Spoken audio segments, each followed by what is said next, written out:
तो भोजपुरी में एक कहर चलता है जिसका नाम है अखिलेश कहर। जी हाँ दोस्तों, और खेसारी लाल यादव के साथ फोटो डाले हैं और लिख रहे हैं ना कि तबाही हिट मशीन के साथ, अन्नपूर्णा फिल्म के साथ। जी हाँ दोस्तों, आप लोग खेसारी लाल यादव का नया फोटो देख सकते हैं। आप सबको मैं बता दूं कि हाल ही में खेसारी लाल यादव नए नए होली गानों की शूटिंग कर ली है। जी हाँ दोस्तों, आप लोगों को सरस्वती पूजा से पहले ही गाना देखने को मिलेगा। अवधेश प्रेमी के साथ आप लोग खेसारी लाल यादव को देख सकते हैं।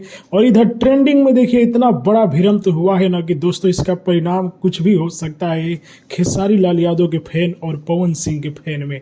जी हाँ दोस्तों, 9 दिनों में 17 मिलियन पवन सिंह के गाना व्यूज प्राप्त किया है, तो खेसारी फैन पीछे नहीं रहे हैं। 5 दिनों में 17 मिलियन करके 2 नंबर ट्रेंडिंग पर झगड़ा 2 चल रहा है खेसारी लाल यादव का गाना। जी हाँ दोस्तों, इस आंकड़े को बोलते हैं 13-22, यानी कि कभी भी कुछ हो सकता है।